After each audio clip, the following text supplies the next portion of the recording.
Good morning, dear students. How are you all? I hope you are all doing good. So, in the last class, we have discussed about how the historical and geographical factors influence and bring about the diversity in an area.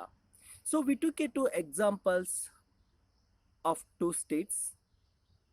One is Jammu and Kashmir, and one more is Tamil Nadu. Jammu and Kashmir is lies to the extreme north of India, and Tamil Nadu is lies to the south of India. So we had discussed about their culture, lifestyle, food habits, everything in the last classes. So today in this class, let us discuss about the diversity in India. In diversity, India is a great country. Why? Because there is no other country has a such a plethora of physical features, climate, flora and fauna, natural resources. We have the six physical features of our country. There are mainly six physical features. What are the physical features of our country? So we have the northern mountains, northern plains, western deserts, southern plateaus, coastal plains, and islands. So these are the six physical features of India. So India has a plethora of physical features, climate, flora and fauna, natural resources. Okay. And when we go to the Andaman Nicobar Island, so we have the two group of islands. So one is Andaman and Nicobar Island and one more is Lakshadweep Island.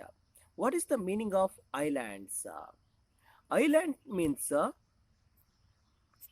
what is the meaning of island? So island means the land masses surrounded by water bodies on three sides are called a island. So when we go to the Andaman and Nicobar Island, we see a tribal groups. See, this is the tribal group. They are still living a uncivilized manners. They are still living in a uncivilized manners. So then, at the same time, when we come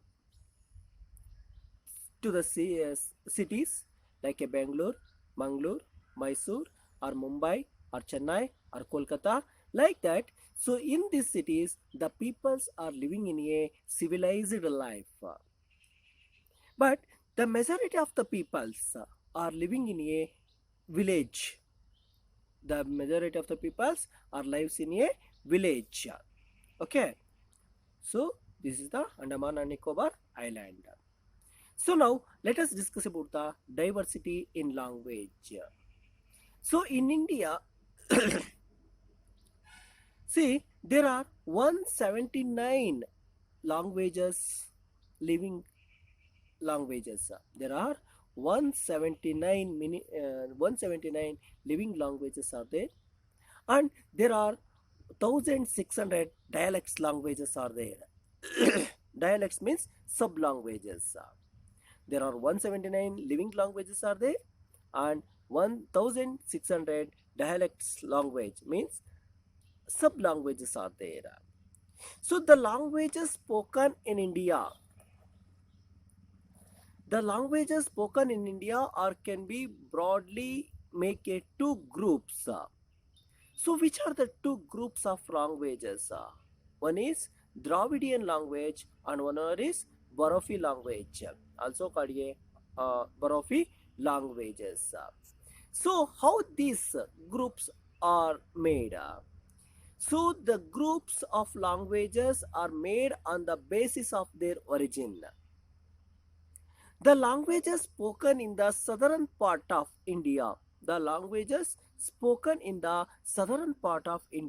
is called a Dravidian language. Means India has been divided into the two equal parts. One is northern part of India and one more is southern part of India. The languages spoken in the southern part of India belongs to the Dravidian language. And at the same time, the languages spoken in the northern part of India is called a Barafi. So this Barafi language is derived from the Sanskrit language. How these languages are evolved? So the Indian languages are evolved over a period of time by assimilating different ethnic groups. And I said there are 179 languages are there. 1600 dialects languages are there. But our Constitution of India recognized 22 official languages. Our Constitution of India recognized 22 languages as a official languages. Which are the 22 languages or official languages? So Assami, Bengali, Bodo, Dogri, Gujarati, Hindi, Kannada, Kashmiri, Konkani, Maithili, Malayalam, Manipuri, Marathi, Nepali, Oriya, Punjabi, Sanskrit, Santali, Sindhi, Tamil, Telugu, Urdu. These are the 22 official languages recognized by the Indian Constitution. Okay, and so in the last class only said the Urdu is written right to left. All the languages are written from left to right, means only Urdu is written from right to left. Okay, so these are the 22 languages are recognized by the Constitution of India. And English is the official languages used in the court, and each state has its own official language.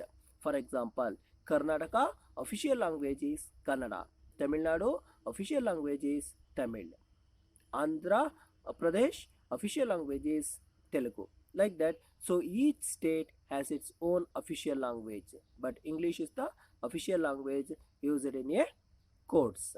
Okay, so now in the next class let us discuss about the diversity in regional areas.